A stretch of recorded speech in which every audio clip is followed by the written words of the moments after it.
Bab 531 Gerakan Separatis. Senyum Wilbur memudar saat melihat tanda X di atas meja. Sebagai komandan tentara Yellowview, dia memiliki pasukan lebih dari 600.000 orang di bawahnya. Menjadi yang kedua setelah panglima tertinggi, dia setara dengan Jonathan dalam hal status.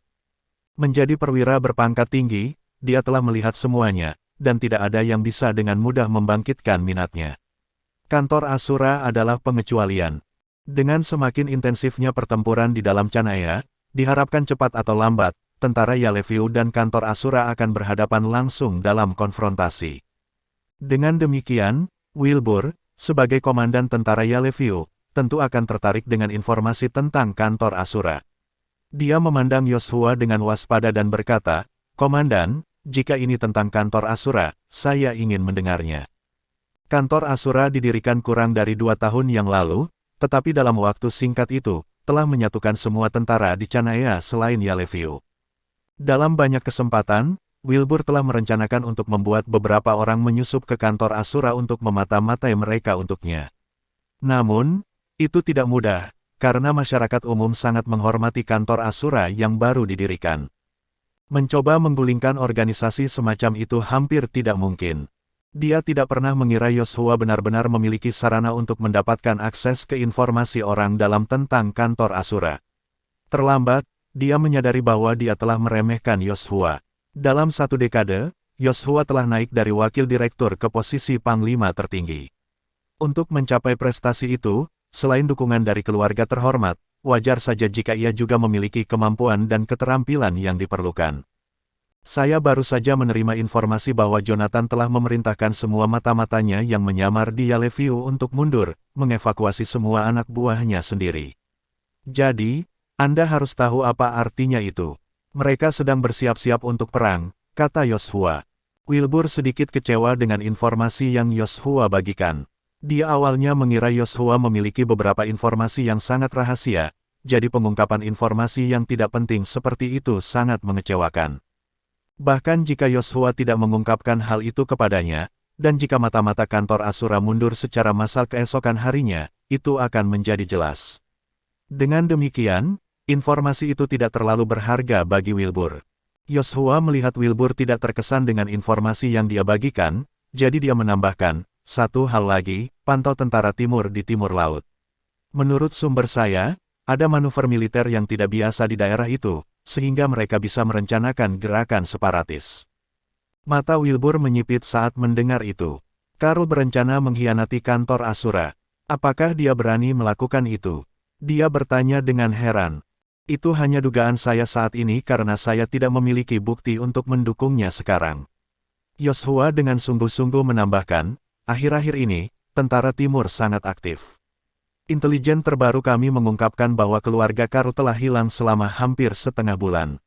Beberapa hari yang lalu, dia menangkap Aidan, komandan tentara Medved, tetapi yang terakhir berhasil melarikan diri selama persidangan dan berjalan kembali ke utara Sungai Onsi.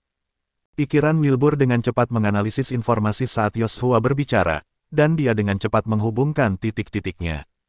Maksudmu Karl mungkin telah membuat semacam kesepakatan dengan Aidan.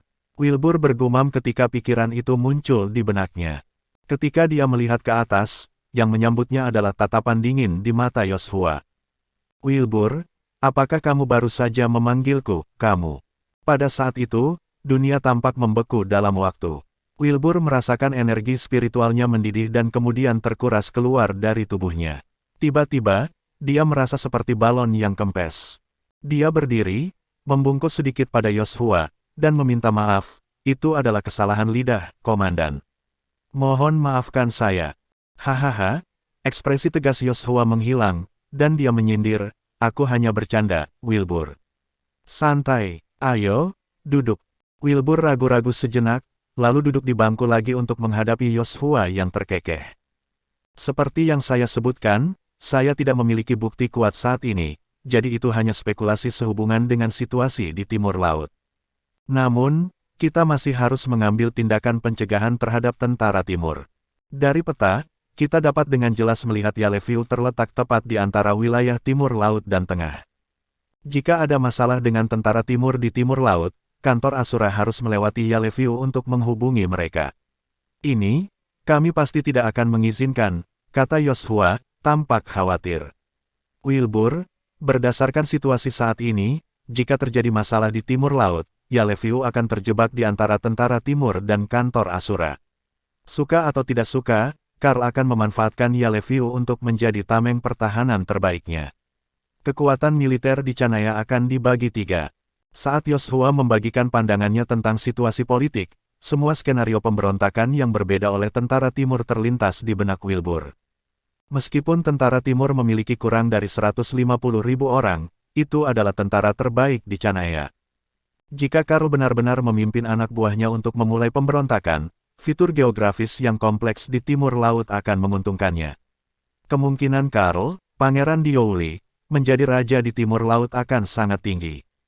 Sejak berdirinya kantor Asura, Canaya telah menikmati kedamaian selama hampir 3 tahun. Tiba-tiba, situasi politik di Canaya berubah dari damai dan stabil menjadi penuh ketegangan. Jadi 3 tahun terakhir hanyalah ketenangan sebelum badai. Nah, apa yang begitu buruk tentang itu? Sudut mulut Wilbur terangkat, dan dia tidak bisa menahan senyum. Pahlawan tidak dilahirkan, tetapi mereka diciptakan pada saat perselisihan dan perjuangan. Perang akan menguntungkan saya, jadi mengapa saya tidak menambahkan bahan bakar ke api dan membantunya menyala terang? Kembali di Jadeboro, banyak kendaraan yang diparkir di dalam dan di sekitar kompleks Villano. Semua kendaraan itu mengangkut peralatan medis. Setelah Jonathan bergegas kembali ke Jadeboro, dia memerintahkan Zakari untuk membeli villa nomor 2 dan memanfaatkan koneksi mereka untuk memanggil semua tim medis top di Jazona. Bahkan para dokter dari kantor Asura dipanggil untuk bergegas ke Jadeboro. Alasan dari semua kepanikan itu adalah wanita yang terbaring di tempat tidur yang sakit, Sofia. Jonathan dan timnya dengan muram berdiri di samping tempat tidur Sofia di tengah suasana yang berat. Sofia terluka, dan lukanya parah. Tulang di kedua kakinya hancur, dan dia mengalami trauma dada. Lebih buruk lagi, salah satu tulang rusuknya yang patah telah menusuk paru-parunya. Jika Jonathan tidak menghubunginya tepat waktu dan menstabilkannya dengan energi spiritualnya yang besar, dia pasti sudah mati. Para ahli medis yang hadir telah berdiskusi selama 3 jam, tetapi mereka tidak dapat menemukan rencana perawatan yang layak. Kehidupan Sofia tergantung pada seutas benang, dan dia hanya ditopang oleh energi spiritual Jonathan. Para dokter khawatir jika mereka mengoperasinya, mereka akan mengganggu aliran energi spiritual itu, yang mengakibatkan kematian instan baginya. Dokter kami akan segera datang, Tuan Goldstein. Mereka seharusnya tidak lebih dari 1 jam. Zakari pergi ke sebelah Jonathan dan memperbaruinya dengan nada pelan. Jonathan mengangguk, matanya tidak menunjukkan emosi. Sudahkah Anda menguraikan data terenkripsi yang dikirim oleh 018? Apakah Anda sudah menemukan keluarga Osborn? Bab 532 Pil Kehidupan, tidak ada informasi tentang lokasi keluarga Osborn di antara sejumlah besar data yang dikirim oleh agen 018, Tuan Goldstein. Satu-satunya petunjuk yang kami miliki adalah bahwa mereka ada di suatu tempat di timur laut, lapor Zakari dengan sungguh-sungguh. Jonathan kecewa, meski sudah menduga hasilnya akan seperti itu. Marah oleh penderitaan mengerikan yang menimpa Sofia, dia tidak sabar untuk mendapatkan lokasi pangkalan keluarga Osborn dan menyerang anak buahnya untuk melenyapkan klan Osborn. Namun, tugas menemukan markas besar keluarga terhormat seperti itu lebih mudah diucapkan daripada dilakukan. Keluarga terhormat itu juga dijuluki The Untouchables. Selain indikasi kekuatan dan kekuatan mereka, julukan itu juga mengacu pada sifat protektif dan rahasia dari keluarga tersebut. Orang kaya dan berkuasa di Yaleviu, atau bahkan keluarga kaya seperti keluarga Goldstein, hanya pernah mendengar tentang keluarga terhormat yang berkuasa. Tak satu pun dari mereka tahu apa-apa lagi tentang keluarga rahasia ini. Untuk mengetahui hanya lokasi salah satu rumah keluarga terhormat itu, Jonathan harus mempertaruhkan salah satu elitnya yang ditempatkan di badan intelijen. Hampir mustahil untuk menemukan lokasi basis penting dari keluarga seperti itu. Jonathan telah mengumpulkan intelijen tentang keluarga-keluarga terhormat itu sejak dia mendirikan kantor Asura. Awalnya, ketika tidak punya pilihan lain, dia membuat keputusan terakhir yang putus asa untuk bergabung dengan tentara. Namun, seiring berjalannya waktu, setelah menyaksikan kengerian perang, dia mulai memimpikannya perdamaian abadi bagi Canaya. Untuk mencapai itu, dia tahu dia harus menghadapi keluarga terhormat itu cepat atau lambat. Sayangnya, setelah 2 tahun kerja keras oleh jaringan intelijen kantor Asura, yang berhasil mereka identifikasi hanyalah reruntuhan keluarga Whiteley yang musnah 10 tahun lalu. Mereka tidak berhasil dengan salah satu keluarga terhormat lainnya yang ada. Keluarga Whiteley. Tiba-tiba, wajah Yoshua muncul di benak Jonathan. Kantor Asura telah memperhatikan dan bersaing secara diam-diam dengan mereka yang bertanggung jawab atas Yaleview. Meskipun Jonathan belum pernah bertemu Yoshua, dia telah mengumpulkan banyak informasi tentang Yoshua dan mengenalnya dengan baik. Bagaimanapun, seseorang perlu mengetahui musuhnya dengan baik untuk menang. Menurut informasi yang dikumpulkan oleh kantor Asura, untuk alasan yang masih belum mereka ketahui, semua keluarga terhormat lainnya tiba-tiba bersekongkol melawan keluarga Whiteley 10 tahun yang lalu. Dalam satu malam, klan Whiteley dibantai secara brutal dan dibiarkan tanpa satu pun yang selamat. Salah satu The Untouchables musnah total.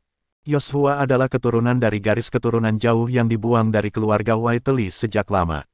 Oleh karena itu, selain nama belakang yang umum, dia tidak memiliki ikatan nyata dengan keluarga yang musnah. Apalagi Yoshua adalah orang yang sangat realistis dan praktis. Ketika dia ditangkap oleh keluarga terhormat, untuk tetap hidup, dia segera berlutut dan menyerah kepada mereka. Dia juga dengan rela menghancurkan energi dan medan ramuannya sendiri. Akibatnya, dia dilepaskan. Dalam 10 tahun berikutnya, ia naik pangkat dan menjadi panglima tertinggi yang bisa bersaing secara setara dengan keluarga terhormat itu.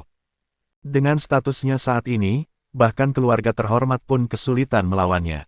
Yoshua adalah pria yang tidak bisa dianggap enteng.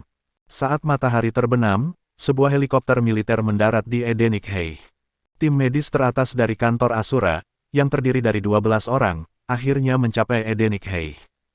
Kedua belas tidak mengenakan jubah putih dan tidak membawa peralatan medis dengan mereka saat mereka bergegas menuju nomor 2 villa. Dengan tatapan arogan dan mengancam di mata mereka, orang hampir tidak bisa mengasosiasikan mereka dengan dokter.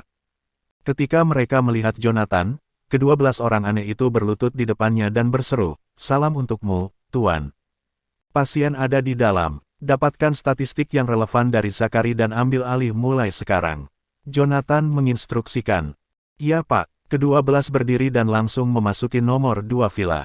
Ciara, dengan permen lollipop di mulutnya, menatap Jonathan dengan aneh. "Apakah kamu yakin kedua belas orang ini dapat diandalkan, Jonathan? Saya melihat seorang siswa, seorang tua, seorang eksekutif kerah putih, dan bagaimanapun, mereka tampak seperti ansambel aneh yang Anda kumpulkan dari jalan." Dia berkata. Jonathan mengerutkan kening pada penilaian cepat Ciara. "Mereka adalah McCoy yang sebenarnya, ahli medis terbaik. Ketika saya terluka parah pada masa itu, merekalah yang menarik saya kembali dari ambang kematian," bantahnya. "Yah, dilihat dari sorot mata mereka, aku akan mengatakan mereka lebih kredibel sebagai pembunuh bayaran." Ciara menghela nafas dan membalas. Dalam waktu kurang dari setengah jam, salah satu dari 12, seorang pemuda berkacamata, keluar. Tangannya berlumuran darah. Itu adalah Jason Carrick, dan dialah yang memiliki keterampilan medis terbaik di kantor Asura. "Ten Goldstein, saya telah melakukan beberapa perawatan dasar pada pasien. Aku telah menguras darah yang terkumpul di bahu dan kakinya. Meskipun distabilkan dengan energi spiritual Anda, dia berdarah deras secara internal. Saya harus mengalirkan darah yang terkumpul keluar secara manual karena tubuhnya tidak akan dapat menyerap kembali darah sebanyak itu," lapor Jason. Setelah mendengar itu, Zachary berbalik dan membisikkan pengingat di telinga Jason, mengatakan, "Jason, pasien itu adalah bibi Tuan Goldstein, jadi lakukan lebih lembut dan lebih teliti saat Anda merawatnya." Jason terkenal dengan keterampilan medisnya, tetapi dia juga terkenal karena gaya perawatannya. Suatu kali, dia merawat Dorian, dan di tengah proses, dia melemparkan jarum dan benang jahit ke Dorian dan berkata, "Saya telah mengeluarkan pecahan peluru, dan saya lelah sekarang. Kamu menanggung rasa sakit dan menutup luka itu sendiri." Setiap kali dia mengulurkan tangan membantu, misinya selalu sama, menyelamatkan nyawa pasien. Setelah dia mengeluarkan pasien dari bahaya kritis, masalah lainnya tidak akan menjadi urusannya. Pengingat Zachary juga mengingatkan Jonathan akan sikap Jason yang keji. Menatap Jason dengan curiga, dia bertanya, "Jason, bagaimana kamu mengalirkan darahnya?" Tangan Jason yang berlumuran darah mulai gelisah dengan dasinya, dan dia tergagap, aku tidak bisa melakukannya tanpa menggunakan pisau bedah. Jonathan hanya bisa menghela nafas pasrah. Tidak masalah, aku tidak menyalahkanmu. Sebelum Anda datang, tidak ada dokter lain yang berani melakukan perawatan apapun padanya. Saya memiliki kepercayaan penuh pada Anda. Memiliki bekas luka lebih baik daripada kehilangan nyawa. Wajah tegang Jason menjadi rileks saat mendengar kata-kata meyakinkan dari Jonathan. Maafkan saya atas kejujuran saya yang belak-belakan, Tuan Goldstein, tetapi bahkan dengan kami di sekitar, kami tidak dapat menjamin kami dapat menyelamatkan nyawa bibi Anda. Apa? Jonathan tiba-tiba meluncur ke depan, dan bahkan Jason, yang biasanya bangga dan tak kenal takut, terkejut. Kau harus menyelamatkannya, Jason. Jonathan menggonggong. Jason ragu-ragu sejenak, lalu berbalik untuk menatap Jonathan dengan nada meminta maaf dan menjawab, kami memiliki batas, Mer Goldstein. Salah satu tulang rusuknya yang patah telah menusuk paru-paru kanannya. Dia akan baik-baik saja untuk saat ini, tetapi jika tulang rusuknya diangkat, bahkan kita tidak dapat melakukan keajaiban untuk menyelamatkannya. Maksudmu bibiku harus berbaring di tempat tidur dengan tulang yang patah mencuat dari paru-parunya selama sisa hidupnya. Tidak, tidak akan lama seperti itu. Jason melanjutkan dengan serius, menjelaskan, bahkan dengan dukungan energi spiritual Anda dan perawatan kami sepanjang waktu, pasien memiliki waktu paling lama 10 hari. Aku menantangmu untuk mengatakan itu lagi. Jonathan menggeram dingin. Goldstein, saya tahu bagaimana perasaan Anda, tetapi sebagai dokter, saya harus mengatakan yang sebenarnya kepada Anda. Dalam hal pasiennya, Jason bersikap tenang dan tidak bergeming. Dia tidak ragu untuk menatap lurus ke mata Jonathan ketika dia berbicara. Mustahil. Jonathan meraih kerah Jason dan berteriak, 2 tahun lalu, saya terluka di Gunung Sumerbang. Paru-paru kanan saya juga tertusuk, tetapi Anda berhasil menyelamatkan saya. Mengapa kamu tidak bisa melakukan hal yang sama untuk bibiku? Goldstein, selain keahlianku, kamu beruntung memiliki pil pada waktu itu. Jason menyesuaikan kacamatanya dan dengan tenang menjawab. Ketika Anda berada di ambang kematian, seorang biksu muda memberi Anda pil penyelamat.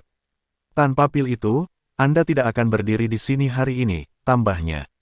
Bab 533 Mencari Pil. Mendengar kata-kata Jason, Jonathan tercengang. Dia tahu tentang itu. Ketika dia diselamatkan 2 tahun lalu, Hades pernah menceritakan apa yang terjadi saat itu, dan Jonathan juga mencari biksu muda di dekat Gunung Sumerbang nanti, tetapi dia sibuk dengan urusan perang saat itu. Pada akhirnya, dia hanya bisa mengabaikan masalah ini. Setelah itu, Jonathan melupakan biksu muda dan pil yang diberikan.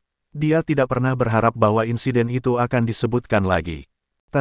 Goldstein, saat itu, Anda berada di sana untuk menghentikan bencana perang di Gunung Sumerbang. Biksu muda itu berkata bahwa kamulah yang dikagumi dan didukung oleh bangsa, dan dia tidak ingin kamu mati, jadi dia mengeluarkan pil, ucap Jason sambil mengenang.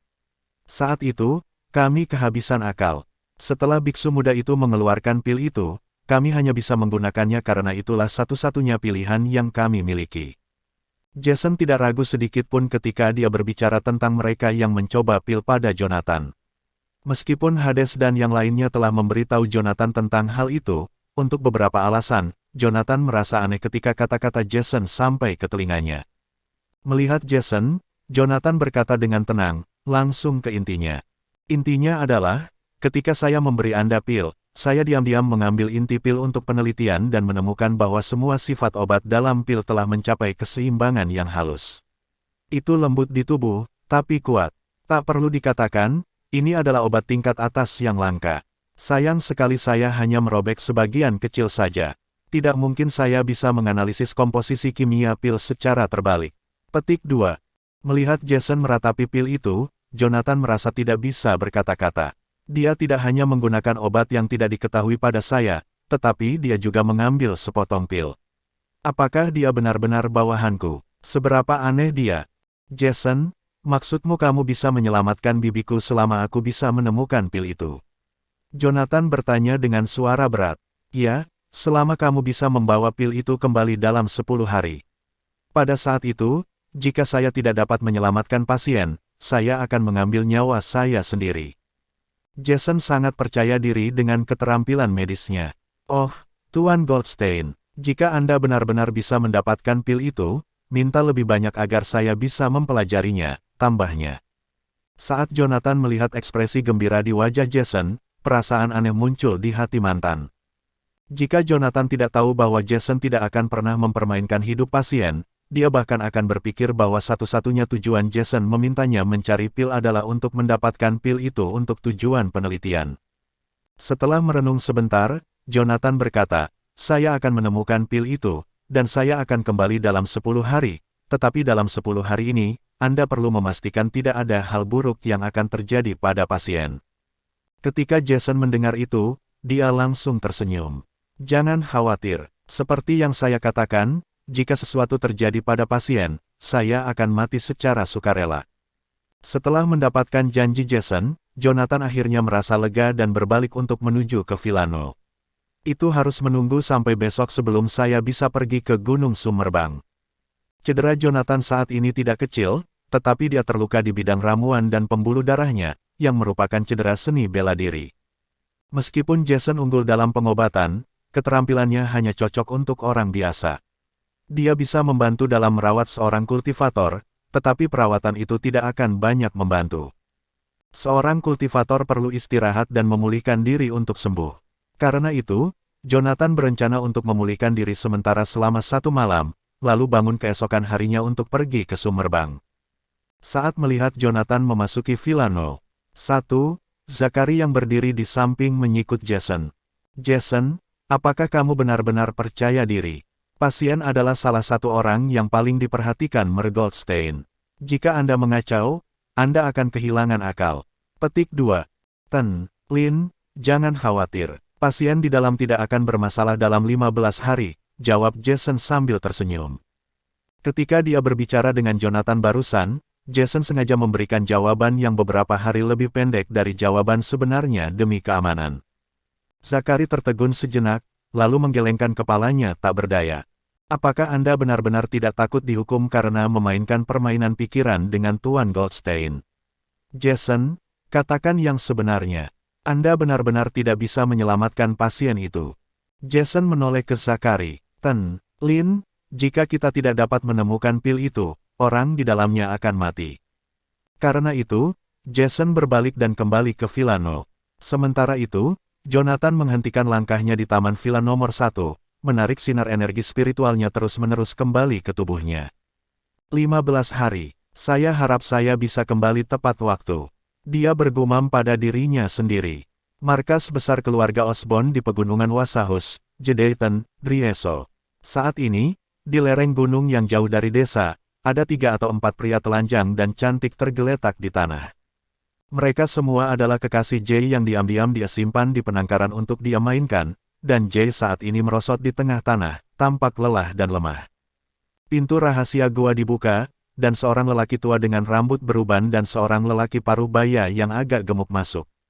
Salah satunya adalah Mason Osborn, kepala keluarga Osborn, yang merupakan salah satu keluarga terhormat yang tak terkalahkan, dan yang lainnya adalah Everett Osborn, pembuat keputusan resmi keluarga.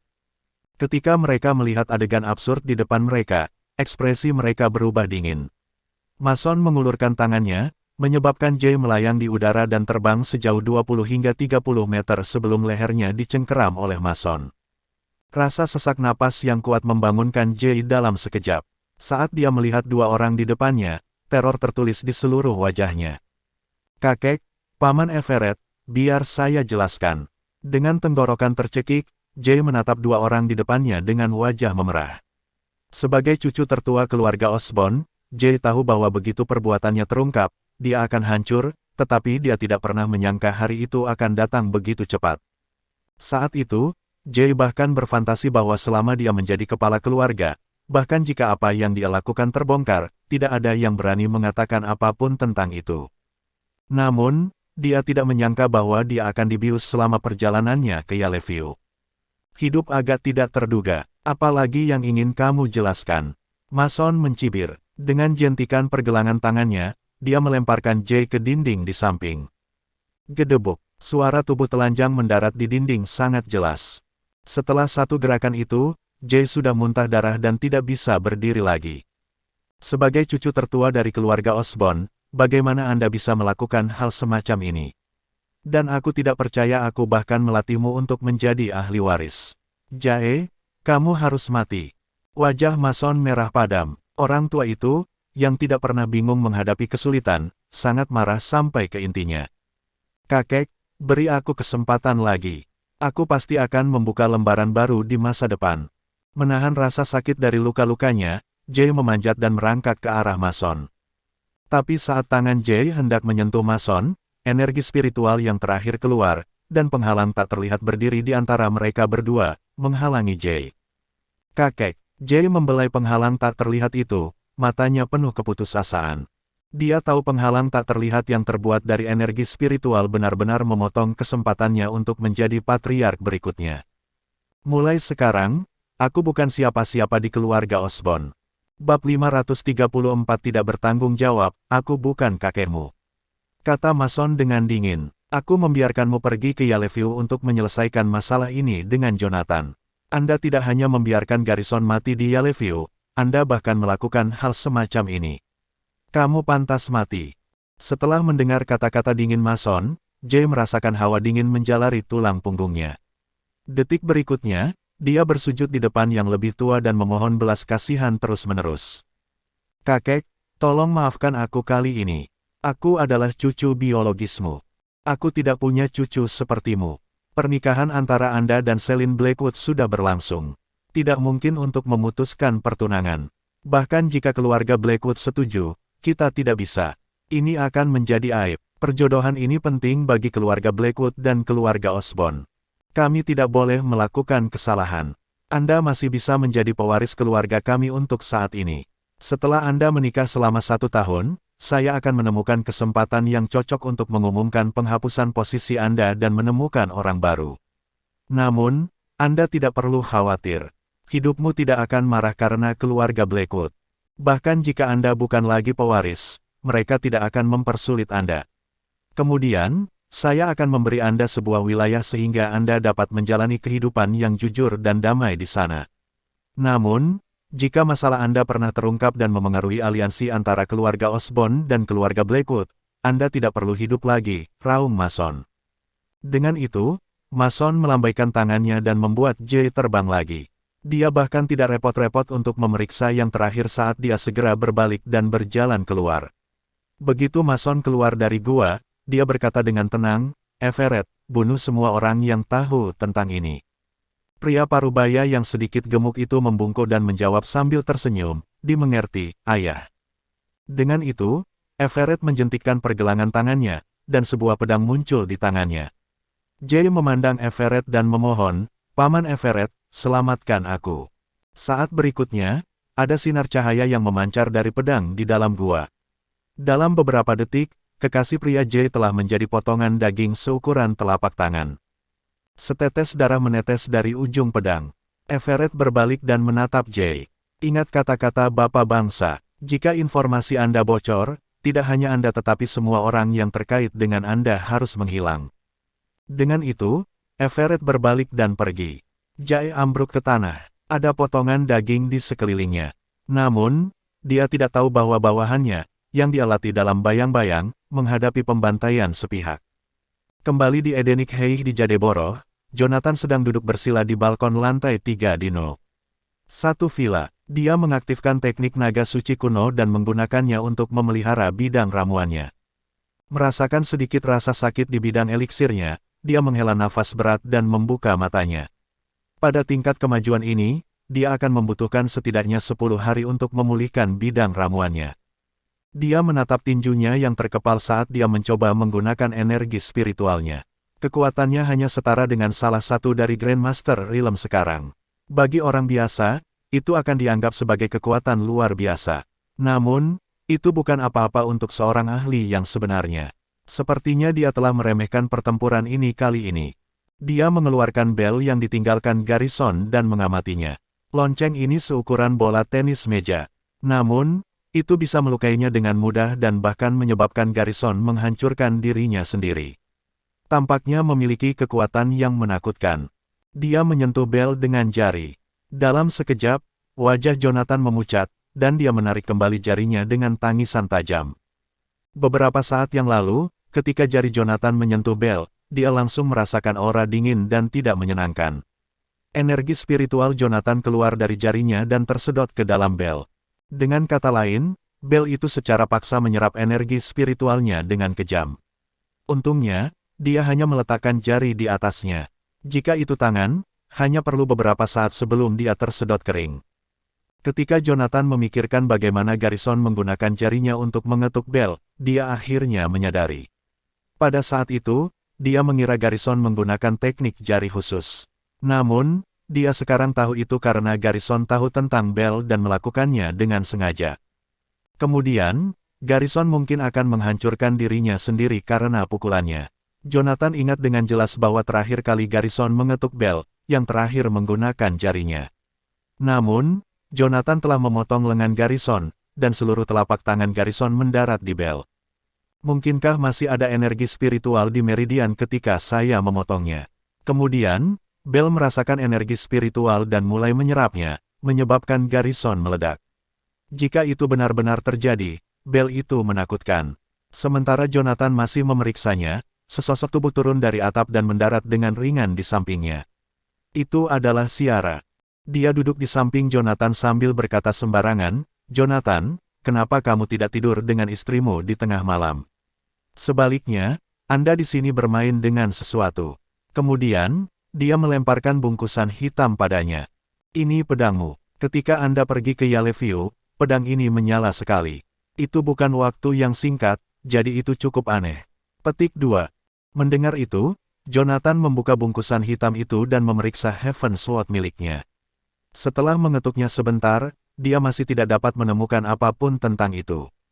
Jonathan meletakkan Heaven Sword-nya di satu sisi saat dia menjawab sambil tersenyum, "Terima kasih telah menjaga keluarga setelah aku pergi." Ciara, dengan permen lollipop di mulutnya, memberinya senyum cerah. "Berhenti. Anda memberi saya 100 juta. Itu setara dengan harga 10 target tingkat atas, dan saya bisa mendapatkannya dalam 24 jam. Itu sangat berharga bagi saya, jadi Anda tidak berutang apapun kepada saya." Petik 2. Jonathan menjawab dengan tenang, "Siapa bilang misi sudah selesai? Besok pagi, saya harus keluar lagi. Ini akan memakan waktu 3 hingga 5 hari kali ini. Itu tidak akan lebih dari 10 hari. Jadi, Anda harus menjaga keluarga ini selama periode ini." Petik 2. Dia telah membunuh Garrison dari keluarga Osborn dan membuat musuh dengan Yaleview Army. Hanya dalam 1 hari, situasi Canaya telah mengalami pergolakan dramatis. Karena itu, Jonathan merasa semakin khawatir dengan anggota keluarganya. Karena itu, dia lebih menghargai keberadaan Ciara. Melihat Jonathan, Ciara segera berdiri. "Jonathan, apakah kamu menyadari situasinya? Aku di sini untuk membunuhmu. Apakah Anda pikir saya anjing penjaga Anda? Biarkan aku memberitahu Anda." Jonathan menyela Ciara dan berkata, "Saya akan menambahkan 100 juta lagi. Kamu hanya perlu menjamin keselamatan orang-orang di mansion ini." Pada saat itu, di luar 01 villa, Zachary sudah membawa pasukannya untuk melindungi kediaman Goldstein. Namun, pembunuh memiliki banyak metode. Bahkan jika ada tentara yang menjaga kediaman, mungkin masih ada celah. Ciara, yang ke-9 di daftar surga, pasti akan memahami strategi mereka.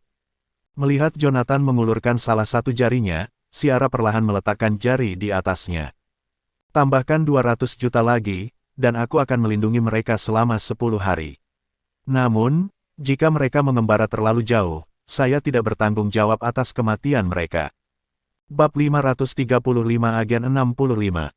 Sepakat. Jonathan mengulurkan tangannya ke arah Ciara. Yang terakhir ragu-ragu sejenak sebelum menerima jabat tangan. "Mengapa saya merasa bahwa saya telah ditipu?" Ciara bergumam sambil menarik tangannya. Jonathan terkekeh dan berkata, "Aku ragu ada orang yang bisa menipumu." "Itu benar." Ciara tersenyum puas. "Baiklah, karena saya sudah mengambil uang Anda, saya akan mengurus masalah Anda. Mulai hari ini, saya akan menjamin keselamatan keluarga Anda selama 10 hari ke depan." Saat Ciara berbicara, dia melompat dengan tergesa-gesa ke atap dan menghilang ke dalam malam. Jonathan melihat ke arah di mana dia pergi dan menggelengkan kepalanya dengan ringan. Dia telah menyiapkan kamar untuknya sejak hari pertama kedatangannya. Namun, dia tidak pernah menginap di sana. Sebagai seorang pembunuh, Ciara bersikeras mencari tempat yang relatif aman untuk dirinya sendiri. Kalau tidak, dia tidak bisa tidur. Terbangun dari lamunannya, Jonathan menyembunyikan pikirannya dan berusaha membersihkan jiwanya melalui meditasi. Kemudian, dia menyingkirkan bel perunggu dan terus mengolah pedang surga. Sebelumnya, dia melihat penglihatan ketika pedang bersinar dengan lampu hijau. Hal serupa terjadi lagi kemarin, hanya lampu hijau yang menyala lebih lama dari sebelumnya. Jonathan tiba-tiba teringat kata-kata Ciara dan berpikir bahwa adegan tertentu mungkin menandakan sesuatu yang penting. Terakhir kali, penglihatan itu melintas di matanya terlalu cepat. Dia tidak dapat mengidentifikasi apakah cahaya itu hanya ilusi atau pantulan dari suatu tempat di seluruh bumi. Jonathan berpikir untuk mengilustrasikan apa yang dilihatnya dari penglihatan itu sehingga Hades dan yang lainnya dapat menyelidiki lebih lanjut. Namun, selain dedaunan lebat dan tanaman hijau subur, tidak ada ikon yang muncul dalam penglihatan itu. Dengan itu, tidak diragukan lagi menantang untuk melihatnya. Karena itu, dia menolak gagasan itu. Jam berapa sekarang, Jonathan? Apakah kamu akan tidur? Tepat ketika Jonathan hendak memegang Heavensward dengan harapan mendapatkan beberapa wawasan, dia mendengar suara Josephine dari lantai 3. Dia mengangkat kepalanya dan melihat Josephine dalam piyama longgarnya. Meskipun mengenakan pakaian longgar, tubuhnya yang menggerahkan tidak bisa luput dari perhatian. Kenaifan Josephine tampaknya telah digantikan oleh kedewasaannya yang semakin meningkat. Jonathan bertanya-tanya apakah itu karena kehamilannya atau perkembangan luar biasa yang terjadi dalam keluarga Smith. Ya, aku akan tidur sekarang. Jonathan bergegas ke kamar tidur dan memeluk pinggang Josephine. Keinginanmu adalah perintahku, sayang. Dia kemudian menanamkan ciuman di dahinya. Astaga, dia bersenandung genit dalam pelukannya. Akhir-akhir ini kamu sering pergi. Apa kau tahu betapa khawatirnya aku padamu? Ya, aku tahu, jawab Jonathan, merasa bersalah. Sebelumnya, Margaret telah mengemukakan masalah yang sama saat makan. Meskipun Jonathan bukan penggemar berat Margaret, tidak dapat disangkal bahwa ia menghabiskan sedikit waktu bersama Josephine. Setelah bertualang selama 3 tahun yang panjang, ia kembali menjalani kehidupan yang damai bersama Josephine. Namun, dia tidak berharap untuk terjerat dalam banyak kebingungan, satu demi satu. Dia disalahpahami oleh keluarga Smith dan menerima komentar sarkastik dan hinaan tak berperasaan mereka. Saat Jonathan merenungkan masa lalu, dia menyadari bahwa saat itulah dia paling sering menemani Josephine. Sayangnya, dia harus pergi keesokan harinya. Pada pemikiran itu, dia merasa sangat buruk dan memeluk Josephine. Terima kasih atas semua yang kamu lakukan, Josephine. Kenapa kamu tiba-tiba jadi cheesy? Josephine sedikit tersipu dan berbalik. Aduh, Jonathan, barangmu memukulku. Seketika, dia membuang pedangnya ke samping. Saya akan menyingkirkannya dan memeluk istri saya sebagai gantinya. Ayo tidur. Dengan itu, pasangan itu menikmati malam mesra. Sementara itu, di atap mansion, Ciara mendengar percakapan mereka. Dia menatap ke langit malam berbintang dan berkomentar dengan acuh tak acuh, mungkin cinta adalah hal yang indah. Beberapa pria berpakaian hitam muncul diam-diam di jalan berbukit menuju Edenic Heights lewat tengah malam. Saya dapat memastikan bahwa agen 65 ada di sini, kata seorang remaja muda dengan tenang. Anak muda yang berdiri di sampingnya tertawa kecil sambil mengunyah permen karet. Karena agen 65 telah mendekati Jonathan, mengapa dia tidak membunuhnya? Kami akhirnya melakukan perjalanan ini karena dia. Gangguan apa? Ada apa dengan semua obrolan ini? Saat itu, seorang wanita langsing muncul di belakang mereka. Pastikan kamu ingat misi yang ditugaskan oleh ibu, melenyapkan seluruh keluarga Smith dan Jonathan. Tak satu pun dari mereka harus tetap hidup. Kami hanya dapat menciptakan lebih banyak keuntungan bagi organisasi jika Chanaea dalam kekacauan. Cepat, semuanya, dan selesaikan sebelum fajar. Saya tidak punya waktu untuk disia-siakan. Saya harus pergi melihat pendatang baru pekan mode. Saat dia selesai mengucapkan bagiannya, wanita itu menghilang ke semak-semak seperti seekor citah. 5 yang tersisa saling bertukar pandang sebelum sosok mereka kabur, meninggalkan bayangan di tempatnya. Segera, keheningan melanda hutan lagi. Seorang pejuang yang menguap berjalan melewati dan menoleh untuk menatap hutan tetapi hanya melihat beberapa cabang yang bergoyang. Di sebuah kamar di lantai 2, Ciara meringkuk dalam posisi janin dengan punggung menempel ke dinding, bernapas secara merata. Di luar jendela, serangga menciptakan paduan suara malam hari. Saat itu, Ciara tiba-tiba membuka matanya dan bangkit untuk pergi ke jendela. Tatapannya meredup saat dia melihat keluar. Dua siluet dengan cepat mendekati taman di dekat Villano. Para penjaga secara misterius jatuh ke tanah saat sosok-sosok itu berlari melewati mereka. Dari skill dan kode rahasia yang mereka gunakan, mereka jelas dari Ciara. Ciara memutar pergelangan tangannya dan memasukkan benda seperti kancing ke mulutnya. Selanjutnya, dia melompat keluar dari jendela. Ketika dia mendarat, dia menjadi bayangan dan menghilang ke taman, mengejar dua individu yang masuk. Kemudian, dia menggenggam leher penjaga dengan tangan kirinya dan menjatuhkannya sambil meraih pergelangan tangan orang lain dengan tangan kanannya, dengan sengaja memblokir belati yang akan menyerang penjaga itu. Apakah mataku mempermainkanku? Agen 65. Anda menyelamatkan hidup, ejek wanita ramping saat dia menarik belatinya. Kau salah satu dari 10 pembunuh teratas kami. Apakah Anda memiliki momen belas kasih? Dia memutar belati tajam di jari-jarinya dengan terampil. Saat itu tampak sangat menyeramkan, dengan banyak mayat tergeletak di tanah saat fajar menyingsing. Ciara merasakan ada sesuatu yang salah. Saat dia berbalik untuk memindai sekelilingnya, 4 pembunuh lainnya muncul dari dua arah yang berbeda. Ada 6 dari mereka secara total, mengambil posisi mereka dalam kelompok 2, mengepung mansion. Ini bukan tempat yang tepat untuk berbicara. Ikuti saya di tempat lain, kata Ciara pelan. Apa yang memberi? Wanita dengan belati membentaknya. Kilatan es melintas di matanya saat dia melanjutkan, Agen 65, apakah menurutmu kita masih di Paradise Island? Begitu kita keluar dari pulau, kita berdua adalah Ciara, dan kita tidak wajib mengikuti perintahmu lagi. Bab 536 membersihkan rumah.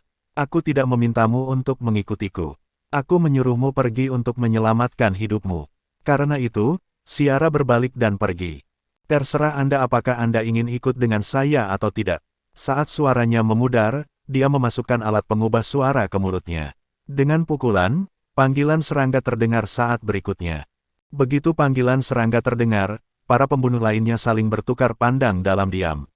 Mereka ragu-ragu, tetapi anak laki-laki itu adalah yang pertama bereaksi. Sisanya tersentak dengan cepat setelah bocah itu, dan mereka segera menuju ke arah Ciara menghilang. Adapun wanita ramping, dia juga ragu-ragu.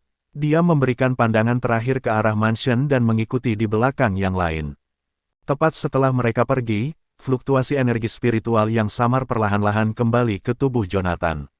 Dia secara bertahap membuka matanya, dengan lembut mengangkat selimut, dan dengan hati-hati menarik lengannya menjauh dari Josephine. Setelah menangkap gerakan yang diciptakan oleh Jonathan, Josephine menggumamkan sesuatu dalam tidurnya, aku hamil. Jangan nakal, dengan mengatakan itu, Josephine berbalik untuk mendapatkan posisi yang nyaman.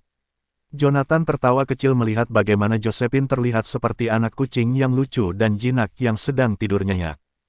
Sebelum dia bangun dari tempat tidur, dia memberinya kecupan cepat di pipinya. Jonathan kemudian diam-diam berjalan keluar dari pintu dengan Heaven Sword di tangannya. Ekspresinya tiba-tiba berubah begitu pintu tertutup rapat. Jika kalian semua memiliki keinginan mati, jangan salahkan aku untuk ini.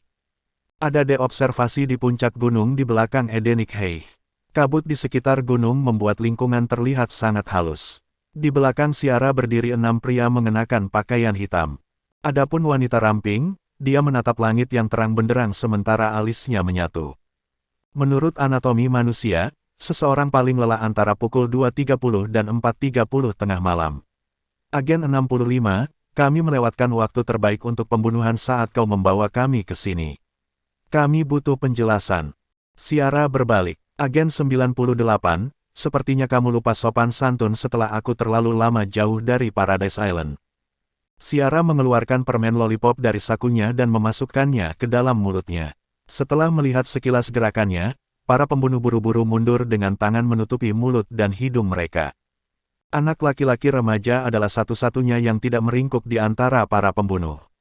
Dia bahkan memiliki senyum di wajahnya ketika dia berjalan ke Ciara. Agen 65, sudah 3 tahun sejak Anda terakhir kali kembali. Aku sangat merindukanmu, kata bocah itu dengan gembira sambil perlahan berjalan ke Ciara.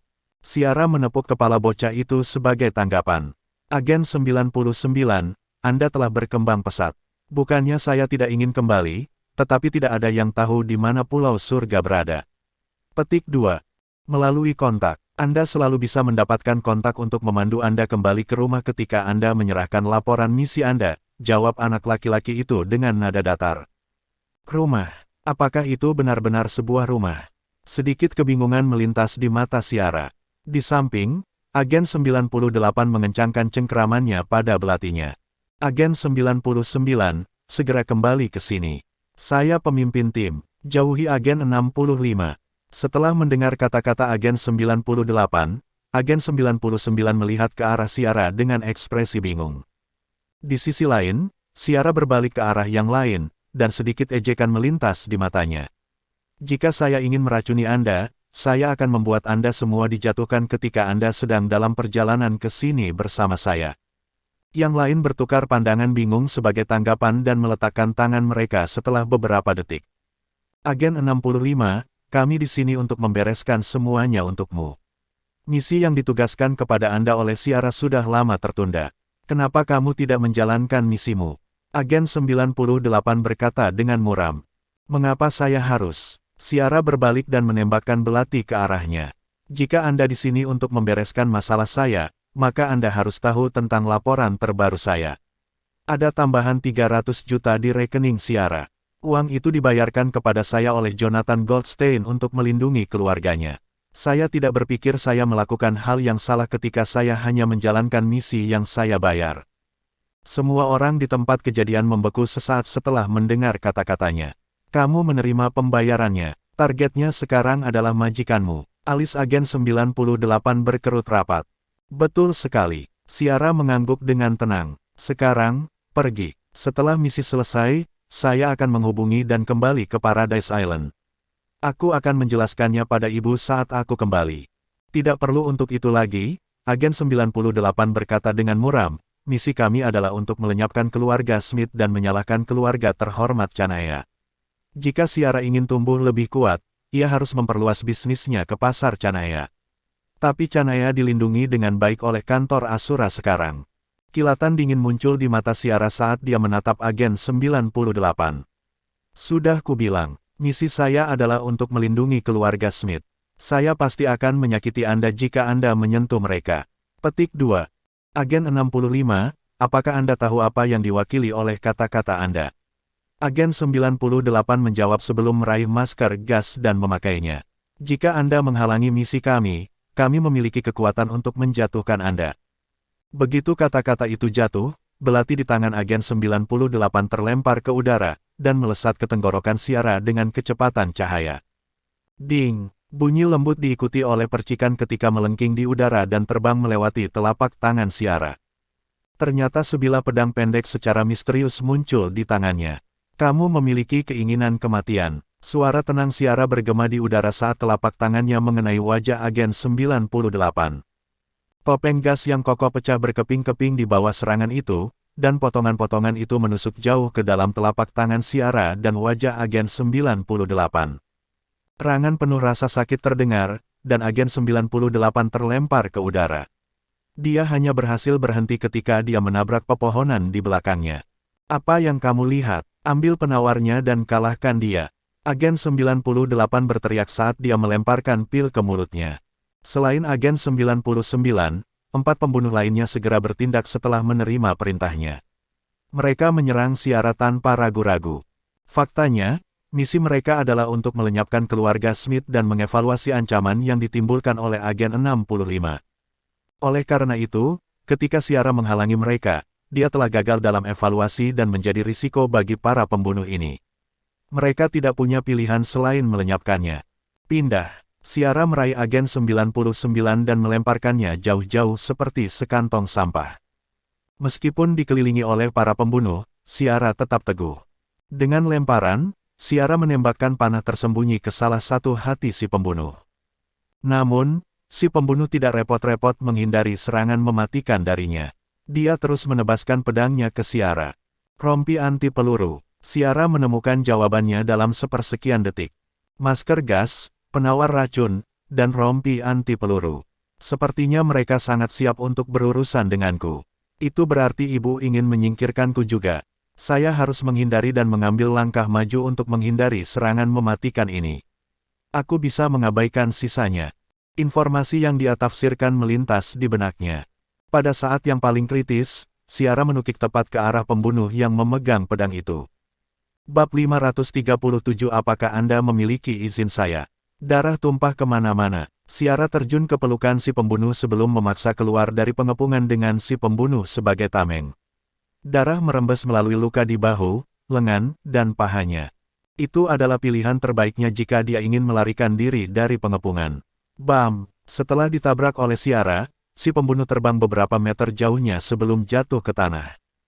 Kamu! Sambil menggeliat kesakitan, si pembunuh melihat ke arah Ciara, yang masih dalam pelukannya, sebelum dia mencoba menikamnya. Namun, Ciara selangkah lebih maju. Dia melompat ke pria itu dan menekan lututnya ke lengan si pembunuh, menghentikannya dari mengayunkan pedangnya ke arahnya. Detik berikutnya, dia menghunus pedangnya, dan darah langsung menyembur keluar. Serangan Ciara telah menembus rompi anti peluru dan jantung si pembunuh. Jangan beri dia kesempatan untuk menggunakan pedangnya. Agen 98 berteriak, pedang itu terbuat dari bahan kelas khusus yang bisa merobek semua jenis rompi anti peluru. Setelah mendengar peringatan Agen 98, para pembunuh segera mencabut pistol mereka dan membidik Ciara. Suara mendesing. Tembakan senjata yang dibungkam terdengar terus-menerus. Di sisi lain, Ciara telah mengangkat mayat di bawahnya dan menggunakannya sebagai perisai. Dengan keuntungan dari sosok mungilnya, dia menyembunyikan dirinya sepenuhnya di balik perisai manusia saat dia mendekati Agen 98. 10 meter, 8 meter, 5 meter, 3 meter. Ketika dia berada 2 meter dari targetnya, Ciara menendang perut mayat itu dan mengirimnya terbang ke arah Agen 98. Saat mayat itu terbang melewati Agen 98, leher mayat itu pecah berkeping-keping. Darah merah-merah muncrat kemana-mana, dan Agen 98 secara naluriah menutup matanya. Ciara mengayunkan pedangnya, mengarahkan langsung ke leher Agen 98 dengan kecepatan sangat cepat sehingga membentuk bayangan. Saat ini, tepat ketika Ciara hendak membunuh targetnya, Agen 98 tiba-tiba menentang hukum inersia saat dia meluncur mundur. Itu juga karena luncuran tiba-tiba yang memungkinkannya lolos dari kematian. Namun, meskipun mampu menghindari serangan mematikan, dia tidak pergi tanpa cedera. Baju tempur hitamnya robek seluruhnya dari leher ke bawah, dan serangan itu meninggalkan luka besar yang tergores dari satu sisi ke sisi lain bahunya. Darah mulai merembes segera. Lukanya mungkin terlihat serius, tapi sebenarnya itu hanya luka luar yang tidak terlalu dalam, yang artinya tidak mematikan. Ciara dengan cepat mundur setelah kehilangan serangannya. Dia bersandar di pohon besar dan melihat ke arah Agen 98 dengan waspada.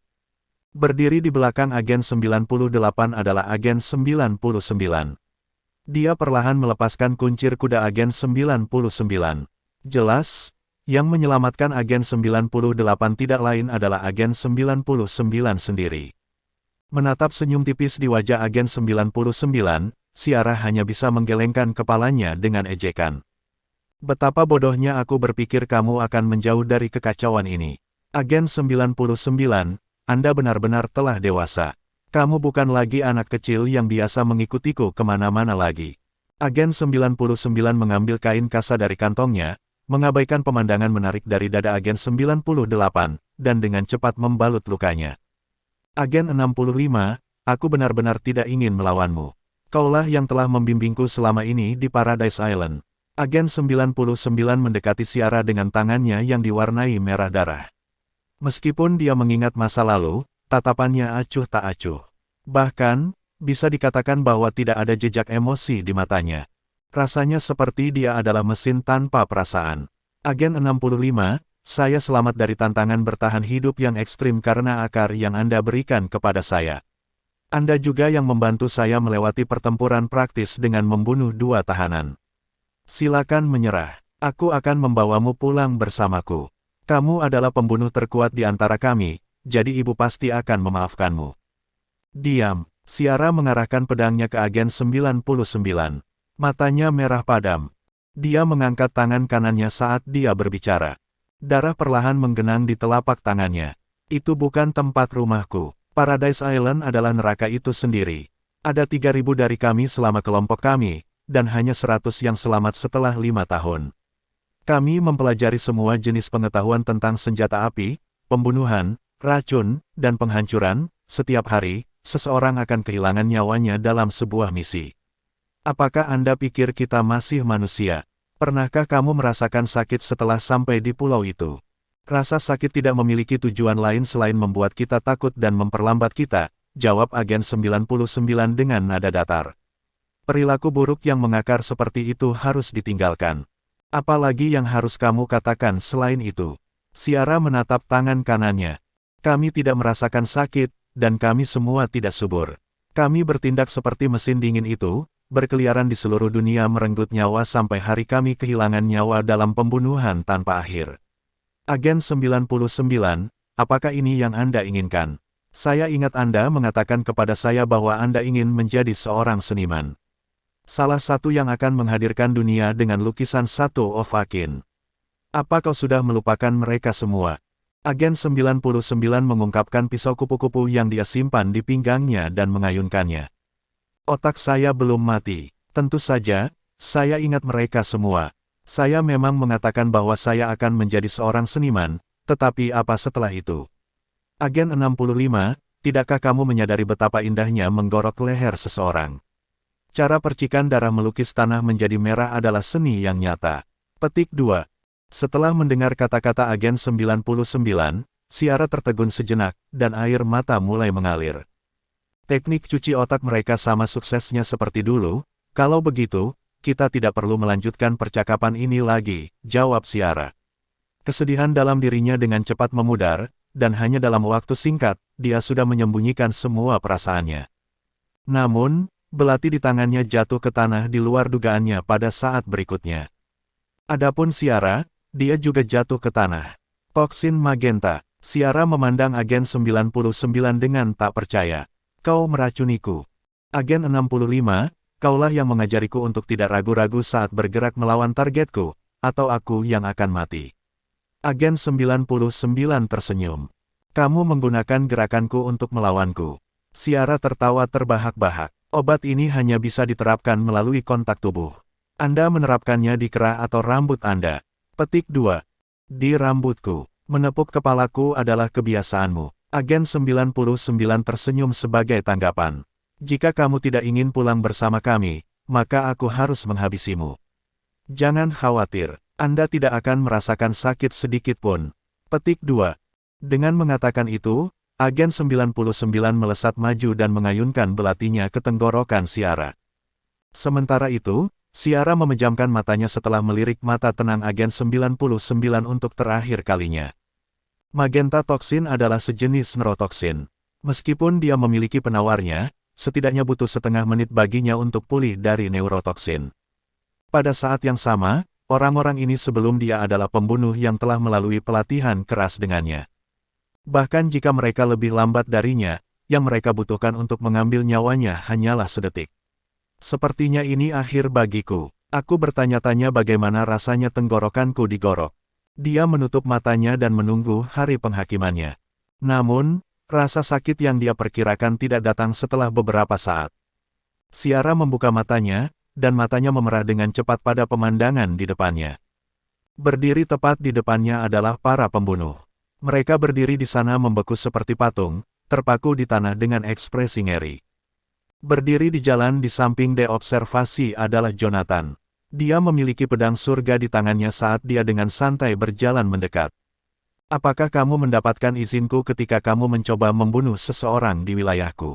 Bab 538 memuat senjata mereka. Jonathan berjalan melewati kelimanya dan langsung menuju Ciara. Apakah kamu baik-baik saja? Dia bertanya sambil menariknya berdiri. Ciara mengambil sekotak kecil pil dari sakunya dan memasukkan pil berwarna hitam ke mulutnya. Setelah memulihkan sebagian kekuatannya setelah mengambil beberapa napas dalam-dalam, Ciara menatap Jonathan dan bertanya dengan ekspresi konflik di wajahnya, apa yang kamu lakukan di sini? Teman-teman saya yang tumbuh bersama saya mencoba membunuh saya, dan orang yang menyelamatkan hidup saya adalah orang yang harus saya bunuh. Bagaimana perasaan saya tentang situasi ini? Oh, aku hanya suka berolahraga di pagi hari, jawab Jonathan sambil melihat para pembunuh yang telah dia bekukan dengan energi spiritualnya. Aku sedikit bingung saat mendengar percakapanmu tadi. Apakah Anda benar-benar Ciara, yang menempati urutan ke-9 di daftar surga? Petik 2. Saya. Ciara mengambil belatinya dan menatap agen 99 dan yang lainnya sambil melanjutkan, dan mereka juga. Ini adalah rahasia daftar surga. Ciara, sebenarnya adalah nama kode dari sebuah organisasi. Saat itulah Jonathan akhirnya mengerti segalanya. Jadi, inilah mengapa Ciara memberitahu saya bahwa dia telah membunuh lebih dari ratusan target meskipun baru memulai karirnya sebagai seorang pembunuh 3 tahun lalu. Target itu juga bukan orang biasa. Masing-masing dari mereka memegang posisi tinggi di masyarakat. Beberapa dari mereka sangat kuat sehingga mereka bahkan dapat mempengaruhi negara-negara di barat. Untuk membunuh orang seperti itu akan membutuhkan banyak persiapan sebelumnya, pelaksanaan rencana yang sempurna, dan banyak keberuntungan. Ciara membunuh setidaknya 2 per bulan dan rata-rata 30 per tahun. Tidak mungkin dia punya waktu untuk mengatur semua pembunuhan itu sendirian. Namun, masuk akal jika Ciara sebenarnya adalah organisasi, bukan individu. Jadi, haruskah aku memanggilmu, Ciara, atau Agen 65? Nama saya Yasmin Zielinski, jawab Yasmin sambil menusukkan belati ke jantung Agen 99. Apakah kamu berencana membunuh mereka semua? Kita mungkin bisa mendapatkan beberapa informasi berguna dari mereka jika kita membuat mereka tetap hidup, kata Jonathan dengan cemberut. Tidak ada gunanya menginterogasi mereka. Seperti saya, mereka semua telah menghilangkan rasa sakitnya. Di Paradise Island, kami menjalani segala macam pelatihan untuk menolak interogasi. Orang ini semua telah dicuci otaknya sampai pada titik di mana mereka percaya mati untuk Paradise Island sangat terhormat, jelas Yasmin sambil menusuk jantung pembunuh lainnya. Jonathan terdiam setelah mendengar ucapan Yasmin. Astaga, Ciara benar-benar kejam. Ini bukan pembunuh. Itu jelas senjata humanoid. Syukurlah jumlahnya tidak sebanyak itu. Jika apa yang dikatakan Yasmin itu benar, maka hanya 100 dari 3.000 anggota Ciara yang selamat. Karena mereka dilatih dalam seni pembunuhan tunggal, mereka tidak dapat menggunakan formasi taktis dan meluncurkan serangan terkoordinasi seperti yang dilakukan tentara. Fakta itu saja membuat mereka jauh lebih tidak mengancam. Yasmin telah membunuh 4 pembunuh, jadi Agen 98 adalah satu-satunya yang tersisa. Ciara akan datang untukmu, Agen 65, kata Agen 98 sambil memelototi Yasmin dengan ekspresi acuh tak acuh. Seolah-olah dia tidak peduli jika dia akan dibunuh. Yasmin melirik Agen 98 dan bertanya, kamu ekstremis gila, jadi hatimu mungkin terhubung dengan bom penghentian. Apakah saya benar? Raut wajah Agen 98 berubah seketika saat mendengar itu. Apa, bagaimana kamu tahu? Aku memasangnya setelah kamu pergi. Retakan, Yasmin memotong Agen 98 dengan menusuk lehernya. Saat dia menarik belati itu, tubuh Agen 98 menjadi lemas dan jatuh ke lantai seperti boneka kain. Kau tidak akan lolos begitu saja, Agen 65. Ciara akan membunuhmu. Kamu memalukan bagi Ciara, retakan. Yasmin membungkam Agen 98 dengan menginjak rahangnya, menghancurkannya hingga berkeping-keping di bawah tumitnya. Dia kemudian mengangkat Agen 98 dan membawanya ke deobservasi. Bom pemutusan mampu menghancurkan sebagian besar, jika tidak semua, bentuk kehidupan dalam radius 20 meter setelah diledakkan. Hati pengguna adalah yang mengaktifkan bom. Ini akan mengaktifkan urutan detonasi secara otomatis ketika tidak dapat mendeteksi detak jantung. Ini adalah pilihan terakhir bagi pembunuh seperti kita. Lagi pula, kebanyakan orang akan memilih untuk menginterogasi pembunuh untuk mendapatkan informasi setelah menangkap mereka, jelas Yasmin sambil melemparkan Agen 98 ke deobservasi. Beberapa detik kemudian, ledakan kuat merobek pegunungan. Jonathan bergidik mendengar ledakan itu. Apakah kalian semua pembunuh se-ekstrim ini? Dia bertanya. Kami tidak punya pilihan. Yasmin melirik Agen 99, yang telah mati dengan mata terbuka, saat dia melanjutkan, saya telah membuat Ciara menjadi musuh ketika saya menyerang mereka sebelumnya, jadi mereka semua akan mengejar saya sekarang. Sepertinya Anda tidak akan mendapatkan uang Anda senilai 200 juta, Jonathan. Petik 2. Hei, kamu hanya menyerang mereka karena kamu ingin keluar dari Siara. Jonathan berkata dengan tawa tak berdaya. Dia kemudian menghela nafas sambil melanjutkan, Yasmin, kamu harus bergabung dengan kantor Asura dan melakukan apa yang benar-benar ingin kamu lakukan. Saya tidak merasa ingin melakukan apapun. Saya hanya ingin hidup damai, itu saja. Maka kehidupan yang damai akan kamu jalani, jawab Jonathan sambil tersenyum. Yasmin membeku saat mendengar itu.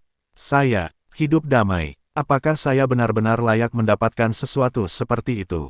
Aku mengagumimu, Jonathan. Saya muak dan lelah membunuh sejak lama, tetapi tidak ada tempat di dunia ini untuk seorang pembunuh seperti saya.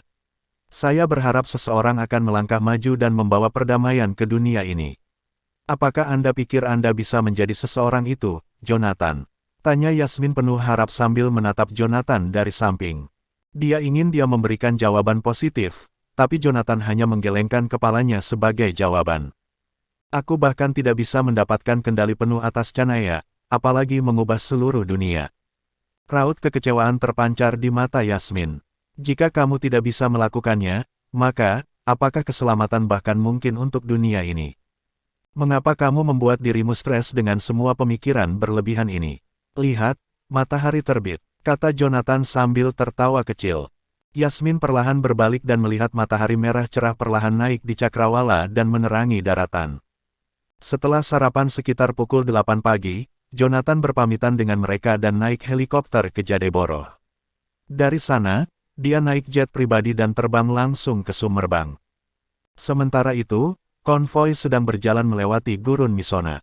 Di dalam jeep yang memimpin konvoi, seorang pemuda berseragam militer hitam melapor kepada seorang pria parubaya yang duduk di sebelahnya, "Kapten, badai pasir di daerah ini terlalu deras.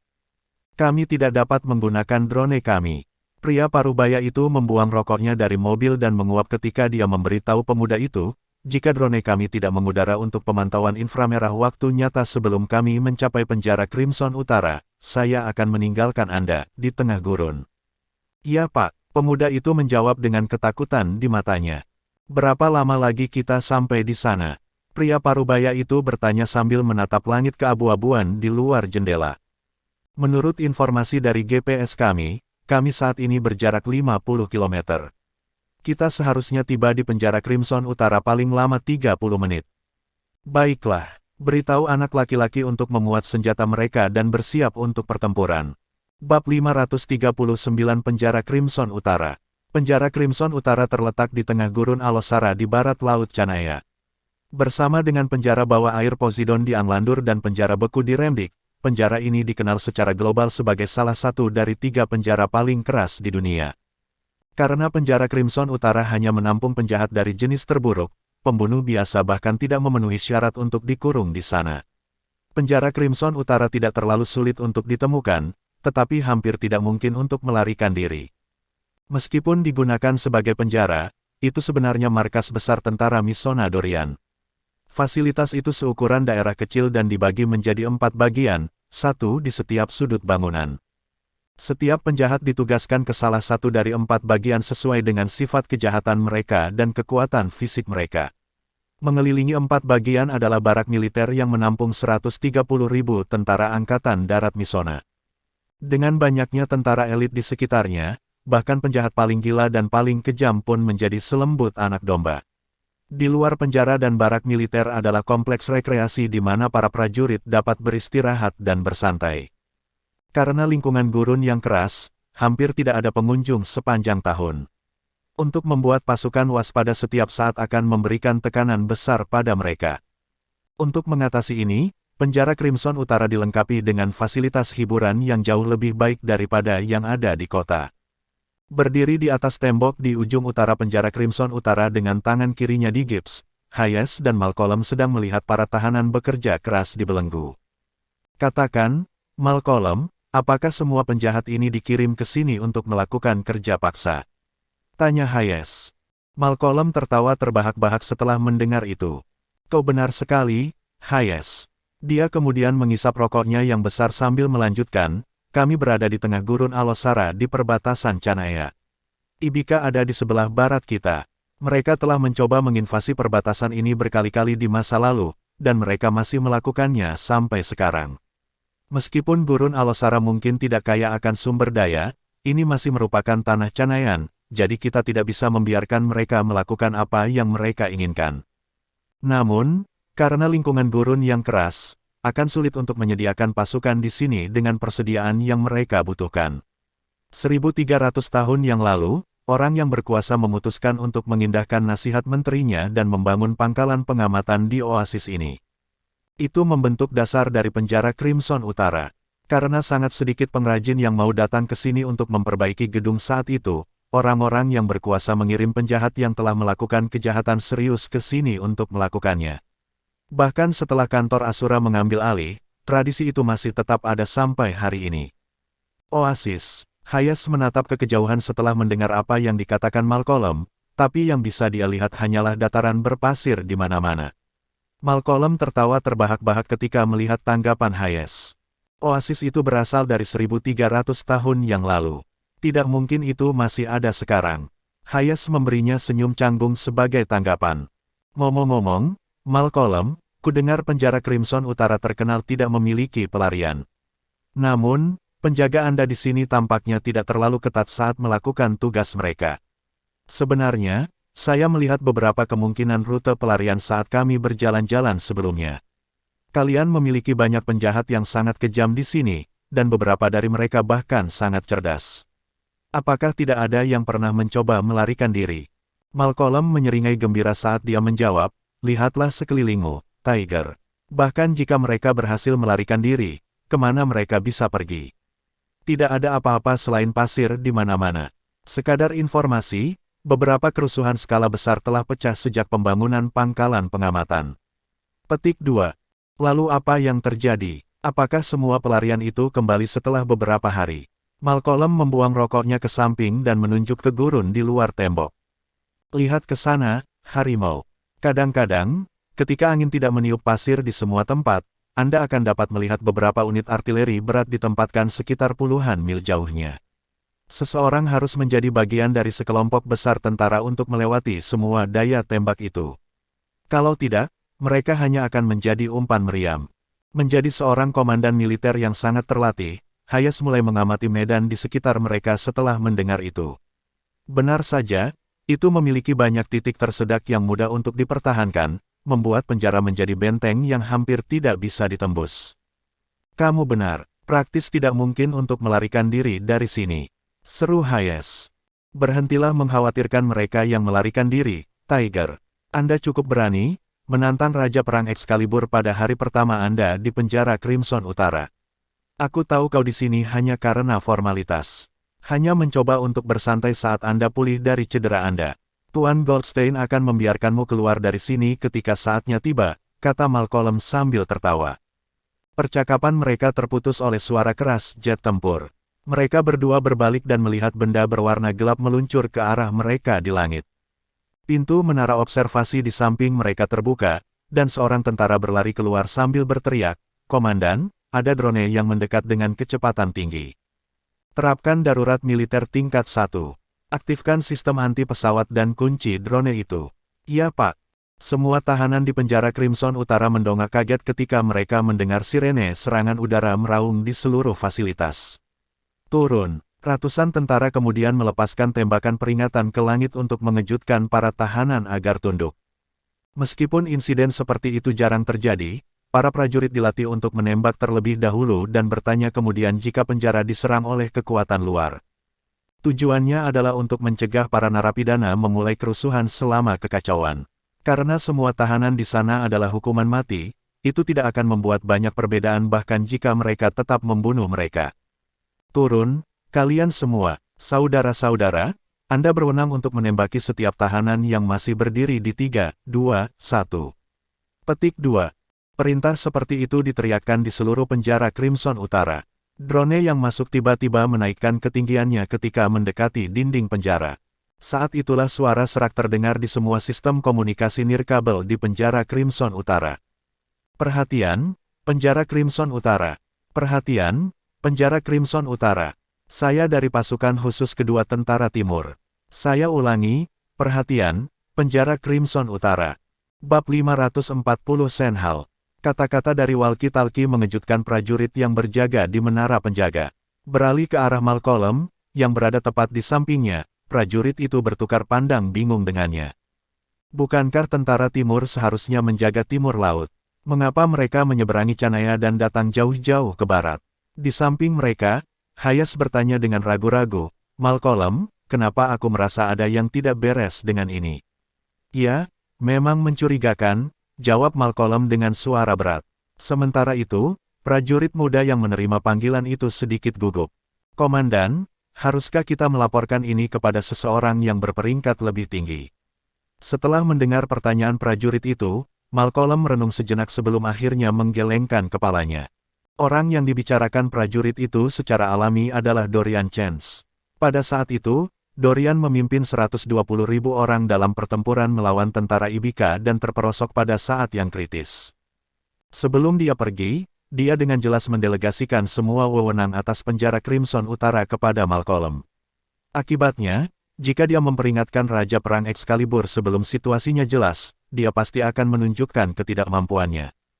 Sambil menahan pikiran itu, dia mengambil walkie-talkie dari tangan prajurit itu dan menginstruksikan, penjara Crimson Utara, ganti. Pasukan khusus kedua dari tentara timur, mohon berkumpul 1 kilometer dari gerbang timur penjara Crimson Utara dan bersiaplah untuk diperiksa.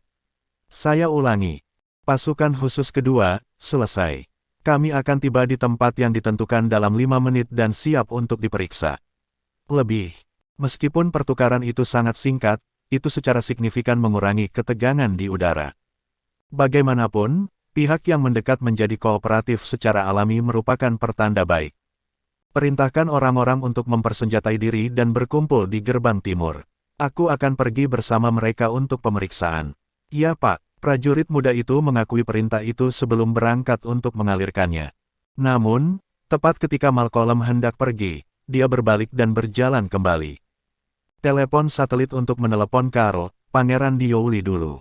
Dalam keadaan normal, 8 Raja Perang diberikan metode untuk berkomunikasi dengan mudah satu sama lain jika terjadi keadaan darurat. Oleh karena itu, Malcolm, yang untuk sementara bertanggung jawab atas penjara Crimson Utara, memiliki wewenang untuk mengakses perangkat komunikasi. Setelah menerima perintah Malcolm, prajurit itu pergi untuk mengeksekusinya. Sementara itu, di Salinsburg, timur Laut Canaya, Karl sedang menikmati cerutu di depan komputer di Pangkalan Angkatan Darat Timur. Komandan, pasukan khusus kedua sedang berkumpul 1 kilometer di luar gerbang timur penjara Crimson Utara. Saat ini, mereka sedang bersiap untuk diperiksa sebelum diizinkan memasuki area tersebut, seorang pria parubaya melaporkan dengan dingin di layar komputer. Selanjutnya, Karl mengangguk sebagai tanda terima. Penjara Crimson Utara memiliki banyak aturan, jadi kamu harus lebih berhati-hati. Tujuan akhir dari misi Anda adalah untuk menghancurkannya sehingga jalur suplai ke tentara Misona terputus. Adapun narapidana, transfer sebanyak yang Anda bisa, tetapi melakukannya berdasarkan situasi yang sesuai. Jangan memaksakan masalah. Dipahami. Segera setelah dia mematikan komputer, telepon satelit di meja kantornya berdering. Karl menanggapi dengan menjawabnya dengan menekan sebuah tombol. Dorian, aku terkejut mendengar kabar darimu. Salam, Komandan. Karl tercengang ketika suara Malcolm yang terdengar. Dan kamu adalah, lapor masuk, Komandan. Malcolm menambahkan dengan lembut, saya Malcolm Wallace, pemimpin divisi-divisi ke-9 tentara Misona, dan untuk sementara saya bertanggung jawab atas penjara Crimson Utara. Maaf mengganggu Anda, tetapi ada sesuatu yang perlu saya verifikasi dengan Anda. Petik 2. Meskipun kamu mengambil peran untuk sementara, kamu masih yang bertanggung jawab. Karenanya, Anda dianggap sebagai rekan saya. Karl terkekeh sambil mengepulkan cincin asap. Apapun itu, lanjutkan dan katakan padaku. Baiklah, berbicara terus terang, Malcolm menceritakan segala sesuatu tentang situasi dengan pasukan khusus kedua. Komandan, demi keamanan penjara Crimson Utara, protokol mengharuskan saya untuk memeriksa anak buah Anda. Juga, saya ingin Anda mengirimkan salinan semua detail pribadi mereka. Tidak masalah, Karl setuju tanpa ragu-ragu. Sebentar lagi, aku akan meminta seseorang menghubungi Departemen Informasi Penjara Crimson Utara. Adapun anak buah saya menghargai Anda merawat mereka. Petik 2. Terima kasih atas kerja sama Anda, Komandan. Panggilan itu baru saja berakhir ketika senyum di wajah Karl berangsur-angsur memudar dan segera digantikan oleh ekspresi muram. Akan bagus jika Misona jatuh ke dalam kekacauan. Dengan 30.000 orang jahat dibebaskan dan melarikan diri, itu akan mengirimkan gelombang kejut ke seluruh Canaya. Di Bandara Summerbang, Jonathan, yang baru saja turun dari pesawat, naik ke dalam mobil yang telah diatur Hades. Kemudian membawanya langsung ke Senhal, sebuah desa di daerah Kuawak. Saat dia meninggalkan hiruk-pikuk kota, tanaman hijau di kedua sisi rute mengingatkan Jonathan pada musim panas 2 tahun lalu. Saat itu, kantor Asura belum didirikan, dan dia baru saja didorong ke garis depan untuk menjadi komandan tentara 200.000 orang. Itu juga selama pertempuran Gunung Summerbang bahwa sebuah peluru meledak tepat di sampingnya. Pecahan peluru yang dihasilkan menembus dadanya dan membunuh banyak orang di sekitarnya. Petugas medis saat itu tidak lain adalah Jason yang eksentrik. Karena seriusnya cedera Jonathan, Jason memutuskan untuk merawatnya di tempat. Oleh karena itu, Hades tetap di belakang bersama orang-orang lainnya untuk melanjutkan pertempuran sementara dia, bersama kelompok yang lebih kecil, mengevakuasi Jonathan menuju Senhal, yang terletak di kaki Gunung Summerbang. Setelah pingsan selama 3 hari di klinik desa, kondisi Jonathan akhirnya stabil. Adapun biksu muda yang memberi Jonathan pil, dia pertama kali muncul di Senhal. Saat itu, karena keadaan misterius seputar penampilan biksu muda itu, Hades dan yang lainnya tetap sangat waspada terhadap biksu muda itu. Ini terlepas dari kenyataan bahwa Jason telah memutuskan untuk menggunakan pil yang diberikan oleh pemuda itu. Hades bahkan memerintahkan pria itu untuk dipenjarakan selama 3 hari sampai Jonathan terbangun untuk memastikan bahwa biarawan muda itu tidak mencoba menyakiti Jonathan. Baru kemudian biksu muda itu diizinkan pergi. Selama periode 3 hari, banyak prajurit yang berjaga-jaga terhadap biksu muda itu. Hanya petugas medis di klinik, Sane Cancer, yang merawatnya dengan baik dan mengobrol dengannya. Oleh karena itu, untuk menemukan biksu muda untuk menemukan pil penyelamat, seseorang harus terlebih dahulu mulai dengan melihat Sane di Senhal. Saat mobilnya mendekati desa, Jonathan dipenuhi penyesalan. Selama dia terluka parah, dia berhutang budi pada Sane dan biksu muda karena telah menyelamatkan hidupnya. Sayangnya, dia tidak mendapatkan kesempatan untuk berterima kasih kepada mereka, karena dia segera dipindahkan ke tempat lain oleh Hades sebelum lukanya benar-benar sembuh. Dalam 2 tahun berikutnya, Jonathan melintasi Canaya sebelum akhirnya menjadi Asura. Lambat laun, masalah melunasi hutang budinya terlepas dari pikirannya. Oleh karena itu, jika bukan karena cedera serius Sofia, dia kemungkinan besar akan melupakan Senhal sepenuhnya. Komandan, Senhal ada di depan kita, prajurit yang mengemudikan kendaraan yang diingatkan Jonathan. Pemandangan desa menyentak Jonathan kembali ke akal sehatnya. Setelah sedikit ragu, dia akhirnya menjawab, turunkan aku di luar desa. Saya tahu tempat itu dengan baik, jadi saya akan masuk sendiri. Petik 2. Bersambung.